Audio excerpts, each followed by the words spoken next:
अल्हम्दुलिल्लाहि रब्बिल आलमीन वल आक़िबतु लिल मुत्तक़ीन वस्सलातु वस्सलामु अला सय्यिदिल मुरसलीन व अला आलिहि व अस्हाबिहि अजमईन। अम्मा बाद, आज के इस तारीख़ी इजलास के सदर आली वक़ार All India Muslim Personal Law Board के सदर मोहतरम हज़रत मौलाना खालिद सैफुल्लाह रहमानी साहब, स्टेज पर मौजूद all India Muslim Personal Law Board के जनरल सेक्रेटरी हज़रत मौलाना फजल रहीम मुजद्दिदी साहब, तर्जुमान मिल्लत मोहतरम बैरिस्टर असदुद्दीन ओवैसी साहब, स्टेज पर मौजूद दीगर तमाम कायदीन मिल्लत, दूसरे तमाम तबक़ात के बहुत ही ज़िम्मेदार मजहबी और समाजी पेशवा और रहनुमा जो हमारे बीच में तशरीफ़ फरमा हैं, ख़वातीन व हज़रात, मुल्क इस वक्त बहुत ही संगीन दौर से गुज़र रहा है। मुल्क का जो मौजूदा सियासी समाजी मंजरनामा है, उसमें हर उस शख्स का टेस्ट होने वाला है, और टेस्ट ये होने वाला है कि इन हालात को इनकलाब में बदलने के लिए इस मुल्क में कौन सा वो सच्चा हिंदुस्तानी है जो हमारे साथ खड़ा हुआ है। सवाल सिर्फ वक्फ एक्ट का नहीं है, पानी सर से ऊंचा हो चुका है। एक के बाद एक आईन के दिए हुए तमाम फंडामेंटल राइट्स और हमारे बुनियादी हुकूक मुतासिर होते चले जा रहे हैं, और सिर्फ हमारे ही नहीं बल्कि तमाम कमज़ोर तबक़ात के हुकूक पर शबखून मारा जा रहा है। अगर आप अवाम के दरमियान में जाकर के थोड़ा सा भी उनसे गुफ्तगू करें तो हर वो आदमी जो इस मुल्क से मोहब्बत करता है और वो इंसाफ का हामी और अलंबरदार है, इस मुल्क में दस्तूर की और आईन की बालादस्ती चाहता है, इस मुल्क में अमन और मोहब्बत और भाईचारे का हामी है, वो अपनी जगह किसी न किसी तरह बेचैन नज़र आता है। और चारों तरफ एक अजीब किस्म की परेशानी का माहौल है। इस माहौल में पिछले 3 महीने से वक्फ पर हमला करके और वक्फ की ज़मीनों पर कब्ज़ा करने के लिए एक स्याह कानून बनाने के लिए इस मुल्क की मरकज़ी हुकूमत ने जो अंदाज़ इख्तियार किया और इस मुल्क में उस कानून को हमारे ऊपर थोपने की जो कोशिश की है, उसने हम सबको अंदर से हिला दिया है। ऐसा लगता है कि वो बार बार ये एहसास कराना चाहते हैं कि माइनॉरिटीज़ इस मुल्क में नंबर 2 के शहरी हैं, अक़लियतें इस मुल्क में नंबर 2 के शहरी हैं। हम उनको बावर कराना चाहते हैं इस मुल्क के अरबाब इक़्तिदार को कि हम इस मुल्क के नंबर 2 के शहरी नहीं हैं, हम इस मुल्क के नंबर 1 के शहरी हैं। नंबर 1 के शहरी नहीं हैं, हम इस मुल्क के वारिस हैं, हम इस मुल्क के वारिस हैं।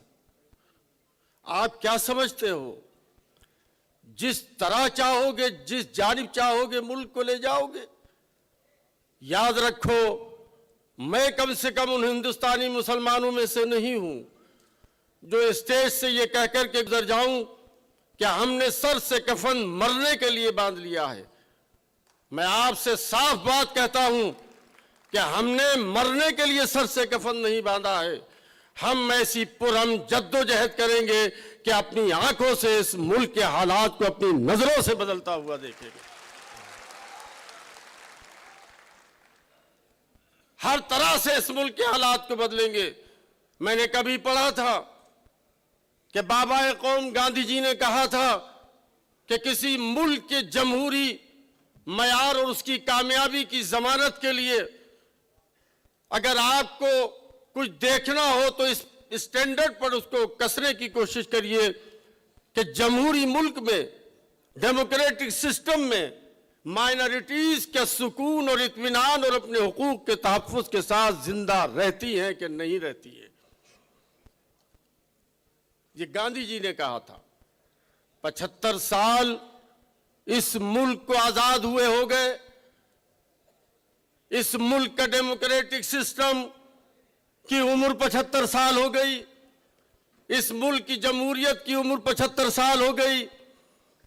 क्या आप अंदाजा कर सकते हो, महसूस कर रहे हैं कि बाबाए कौम गांधी जी का ये ख्वाब शर्मिंदा ताबीर हो गया है। इस मुल्क में लगातार एक के बाद एक सिवाय माइनॉरिटीज को निशाना बनाने के और कोई दूसरा काम मौजूदा हुक्मरानों का नहीं रह गया है। हम सब्र के साथ ये जानते थे कि हम डेमोक्रेटिक सिस्टम में रहते हैं और यहां नंबरों का गेम है और नंबरों के इस गेम में ठीक है किसी की हुकूमत आ गई है, वो अपनी हुकूमत करे। हम सब्र के साथ उन हालात का मुकाबला करते रहे और सारी जुल्म नाइंसाफी को बर्दाश्त करते रहे और आखिरकार उसका सिला हमें ये मिला कि असलाफ ने अल्लाह के नाम पर अपनी करोड़ों अरबों रुपए का कीमती सरमाया इस मुल्क में रहने वाले गरीबों और कमजोरों, बेसहारा, यतीमों, बेवाओं को मुस्तकिल फायदा पहुंचाने के लिए जो वक्फ किया था उसको भी हड़पने के लिए कानून बनाना शुरू कर दिए गए और वो कानून बन गया। लेकिन याद रखो मेरे अजीजों, बड़ा इत्मीनान का वक्त था वो दिन जब पार्लियामेंट में वो कानून पेश हुआ। आप तसव्वुर कर सकते हो, सोचो, अभी इतने बुरे दिन नहीं है कि जिसको संभाला न जा सके। 232 मेंबरान पार्लियामेंट जिसमें मुसलमान सिर्फ 24 लोग थे और बाकी इस मुल्क में पार्लियामेंट के अंदर इस बिल को कंडेम करने वाले, इसके खिलाफ आवाज उठाने वाले और इसको वापस लेने के लिए अपना वोट डालने वाले आपके साथ जो खड़े थे वो सब के सब गैर। आसान है कि अभी मुल्क को वहां ले जाना जहां आप ले जाना चाहते हो, ये मुमकिन नहीं है, अभी नहीं जाने वाला है। और मैं तो कहता हूं कि आ गया वक्त। 27 से सिलसिला शुरू होगा और अभी बिहार से शुरू होगा। एक के बाद एक का नंबर है, सब अपने अपने वक्त पे चले जाएंगे और ये मुल्क फिर से अच्छे हाथों में आ जाएगा। अल्लाह की जात पर यकीन रखिए, अपनी जद्दोजहद को जारी रखिए और कोई हिम्मत हारने की जरूरत नहीं है, परेशान होने की जरूरत नहीं है। संजीदा जद्दोजहद पर अमन कीजिए। All India Muslim Personal Law board जैसी मुल्क की वो तंजीम जिसकी शोहरत हिंदुस्तान में नहीं बल्कि इंटरनेशनल लेवल पर है, पूरा आलम जानता है कि इस मुल्क में एक ऐसी तंजीम है कि जो मुसलमानों के तमाम तबकात को साथ में लेकर उनकी हर वक्त क़यादत करती है, लीडरशिप करती है। उस तंजीम ने खुद अपने आप को पेश करके उसकी आला क़यादत ने रमजान के महीने में इस तहरीक का आगाज किया है और अभी तो महीना भर ही गुजरा है। हमने जब तहरीक की आवाज दी तो पूरे मुल्क में अल्हम्दुलिल्लाह ये तहरीक जबरदस्त तरीके पे बर्पा हो चुकी है, जबरदस्त तरीके पे बर्पा हो चुकी है। इसके नताइज बरामद होने लगे हैं, कानून बन गया, अदालत उज़्मा में चैलेंज हो गया। लेकिन आपको मालूम है अपोजिशन की क्या आवाजें आ रही हैं? साफ कह दिया है उन लोगों ने जिनके हाथ में आने वाले वक्त में इख्तिदार आना है कि ये कानून हमारे आने के बाद 2 घंटे भी अपनी जगह नहीं टिकेगा। ये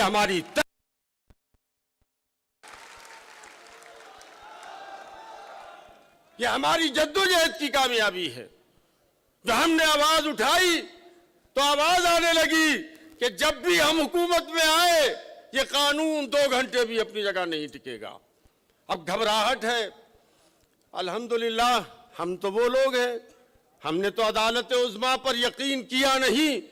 हमारे ऊपर तो एक ऐसा वक्त आया कि जब अदालत उज़्मा ने हजारों पेज में एक फैसला लिखा और हर फैसले में ये लिखा कि ये बाबरी मस्जिद मुसलमानों की है, यहां नमाज पढ़ी गई, इसको उन्होंने ही बनाया, यहां कोई धर्म स्थल नहीं था।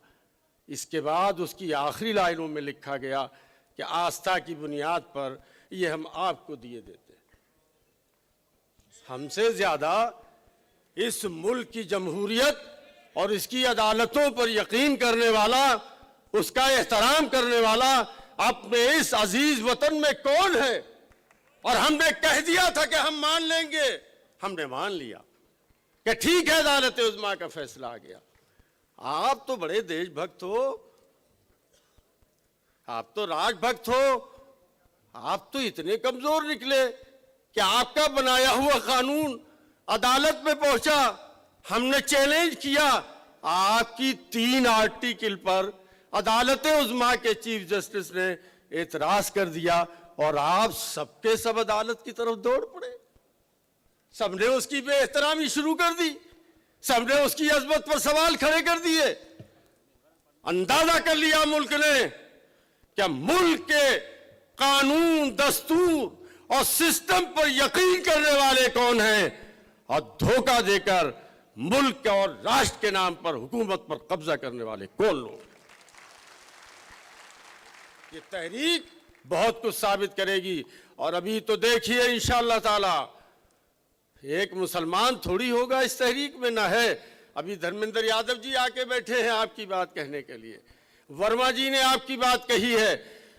जूं जूं तहरीक आगे बढ़ेगी इंशाअल्लाह ताला छटनी होती चली जाएगी। 80% से ज्यादा मुल्क से मोहब्बत करने वाले हिंदू, मुसलमान, सिख, ईसाई इस मुल्क के आईन को बचाने के लिए आपके साथ खड़े हुए नजर आएंगे। लोगों को अंदाजा हो गया, वक्फ आया, मस्जिदें जाने लगी। अब देखा आपने, बाबरी मस्जिद की क़यादत कहा करती थी कि इसकी लड़ाई नहीं, दस्तूर की लड़ाई है, हिंदू मुस्लिम की लड़ाई नहीं। हमारी बात को लोगों ने सुना नहीं, ये समझा कि हम मुसलमान एक मस्जिद की लड़ाई लड़ रहे हैं। मेरे अजीजों, मुदब्बिराना मिजाज रखने वाली क़यादत किसी एक इशू पर लड़ाई नहीं लड़ती है, उसकी नफ्स पर हाथ होती है। वो जानती है कि अगर यहां एक आदमी हारा तो ये नजीर बनेगी, और नजीर बनेगी तो मुल्क में न जाने कितने गरीबों के साथ नाइंसाफी का खून होता चला जाएगा। आपने देखा, अब वक्फ गया, बंबई में क्या हुआ, जैन मंदिर को तोड़ करके बराबर कर दिया गया। मेरे शहर में, बदायूं शरीफ से आता हूं, मेरे शहर में 1 महीना पहले बौद्धों के एक बड़े मरकज पर हमला किया गया और जैसे तैसे वो मसला जो है वो हल होने में आया। ये हालात है इस मुल्क में। इसलिए हमें और आपको मुसलमान की हैसियत से और सच्चे पक्के मोमिन और हिंदुस्तानी की हैसियत से इस मुल्क को सही रुख देने की कोशिश करनी है। हम अपनी जिम्मेदारी सिर्फ इतनी नहीं समझते कि हम वक्फ को बचा रहे, अल्लाह तबारक व तआला की जमानत के हम अमीर हैं। अपने बाप दादा की वक्फ की हुई इस तमाम सरमाए के हम अमीर हैं। इसको तो हमें बचाना ही है, ये तो हमारी जिम्मेदारी है। लेकिन इसके साथ साथ हम इस मुल्क में इंसाफ बचाएंगे, दस्तूर बचाएंगे, कानून बचाएंगे, जमहूरियत बचाएंगे, गरीबों का, दलितों का, बैकवर्ड का हक बचाएंगे, जो भी मांगने के काबिल भी नहीं है। कहीं कहीं उन पर ऐसा जुल्म होता है कि उनकी बात कोई सुनने के लिए तैयार भी नहीं है, और उन्हीं को गुमराह करके उनका वोट लेकर के हुकूमतों पर कब्जा किया जाता है। मेरे अजीजों और दोस्तों, मैं बहुत जज्बाती बातें आपसे नहीं करूंगा, इसलिए कि हम पुरअमन तहरीक चलाएंगे और इसके नतीजे अपनी नजरों से देखेंगे जल्दी जल्दी आगे बढ़ करके। इसलिए मैं आपसे 3 बातें कह के अपनी बात खत्म करता हूं। हर हाल में पुरअमन रहिए। मुखालिफ की साजिश होती है, दुनिया की तारीख पढ़िए कि जब कोई मूवमेंट सच्चाई और सदाकत के और अजीम मकासद के हुसूल के लिए खड़ा होता है तो आपके मुखालिफ का पहला हमला ये होता है कि उसको अपने साजिशी तरीकों से अपने लोगों को शामिल करके उसको हिंसक बना दिया जाए। और जो मूवमेंट अपने शुरुआती दौर में हिंसक बन जाता है वह अपने मकसद से हट जाता है और अपनी मंजिल खो बैठता है। बंगाल से जो खबरें आ रही है उसमें यही हुआ है, जिससे हम लोग बहुत तकलीफ में हैं। इसलिए मैं नौजवानों तुमसे कहता हूं, किसी भी हालत में all India Muslim Personal Law board की जो गाइडलाइन है उससे हटकर कोई एहतजाज मत करना। हमें मालूम है कब जेल जाना है, हम जानते हैं कब इज्जत और आबरू को दांव पे लगाना है। इनसे मत डरना, इनसे लड़ाई मत लड़ना। ये पुलिस जितनी सबकी उतनी हमारी, ये मुल्क जितना सबका उतना हमारा। हमें किसी पे पत्थर नहीं फेंकने, हमें अपने हक की लड़ाई लड़नी है। और कोशिश करो कि तुम्हारे साथ तुम्हारे एहतजाज में खड़े रहें। हमें मालूम है कि कब आपको हमें यह कहना है, जानती है ये अजीम शान क़यादत आपको कब जेल जाना है, आपको कब हथकड़ी लगवानी है अपने आप को, कब आपको जेल भरो आंदोलन शुरू करना है, कब भूख हड़ताल पर बैठना है। मुझे लगता है इंशाअल्लाह ताला शायद ये कोई वक्त नहीं आएगा, इतने ही भर से हालात बदल जाएंगे। क्या समझते हैं आप? हिलने लगे हैं लोग, हिलने लगे हैं लोग। अब दूसरे तरीके के हरबे इस्तेमाल हो रहे हैं। मुत्तहिद रहना, ये साजिशें होंगी। कभी दाढ़ी टोपी शेरवानी वाले लोग इधर से उधर से, इस चैनल पे उस चैनल पे, यहां वहां आपको दिखाए जाएंगे। लेकिन याद रखो, अगर वो भी बाहर निकले तो उनसे पूछ लेना, कहेंगे यही कि वक्फ एक्ट नाजायज, हमें तो बहला फुसला के लाया गया था। 100% लोग इस पर जमा है। न मसलकी इख्तिलाफ है, न हमारा सियासी इख्तिलाफ है, न मकतब का इख्तिलाफ है। तो पहली बात, मुनज़्ज़म रहना, मुत्तहिद रहना, पुरअमन रहना, अपने मकसद के हुसूल के लिए अल्लाह तबारक व तआला से दुआएं करते हुए आगे बढ़ना। इंशाअल्लाह ताला इस मुल्क के हालात शायद बदलने की जिम्मेदारी हम अपनी पूरी करेंगे। बैकवर्ड, दलित, सिख, ईसाई परेशान हो गए, सबके हुकूक दाव पे लगे हुए। हम सब आजादी की जंग की तरह इस मर्तबा खड़े होंगे और जिस तरह मुल्क को आजाद कराया था, इन पर्सनल लॉ बोर्ड की क़यादत में आगे बढ़कर इस मुल्क को आजाद कराएंगे और सबके हुकूक को बहाल कराने की जद्दोजहद को जारी रखेंगे। बातिल से दबने वाले ऐ आसमां नहीं हम, बातिल से दबने वाले ऐ आसमां नहीं हम, 100 बार कर चुका है तू इम्तिहान हमारा। इस मुल्क की मट्टी में एक मुट्ठी मट्टी उठाओ, उसको निचोड़ो, हमारे असलाफ का खून टपकता है उसमें से। इसके जर्रे जर्रे से मोहब्बत है।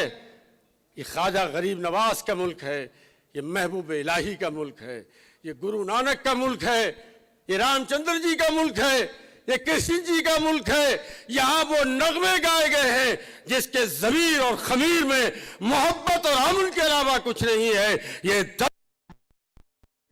फिर से तब्दील होगा और ये मुल्क अपने रास्ते पर आकर के रहेगा। यही रहेंगे, अमन के साथ जिंदा रहेंगे, इज्जत के साथ जिंदा रहेंगे। ये बात जहन में रखना। और वक्फ एक्ट की लड़ाई को अब यूसीसी का मसला भी खड़ा हो गया है, वो भी लड़ाई लड़नी है इंशाअल्लाह ताला। आप आते हो अच्छा लगता है, आप बोलते हो अच्छा लगता है, आप क़यादत के पीछे खड़े हो बहुत अच्छा लगता है। लगता है कि अब ये जो अच्छा साबित हुए, अब बुरे दिन जाने वाले हैं और अच्छे दिन। इसलिए मैं कहता हूं, अक्सर पढ़ता हूं ये शेर, इसी खाक से, इसी जमीन से उभरते चलो, इसी खाक से, इसी जमीन से उभरते चलो। बढ़ो दिलेरो, अंधेरों से जंग करते चलो, बढ़ो दिलेरो, अंधेरों से जंग करते चलो। सिसकती रात का सांचा पिघलने वाला है और सहर करीब है, सूरज निकलने वाला है। मुतमईन रहिए, इंशाअल्लाह ताला हम लड़ाई लड़ेंगे। आप साथ खड़े रहिए, इस क़यादत के लिए दुआ कीजिए। इंशाअल्लाह ये आगे बढ़ेगा कारवां वक्फ एक्ट को वापस कराने के लिए, और अल्लाह की मदद आएगी और हम कामयाब होंगे। अल्लाह हाफिज़।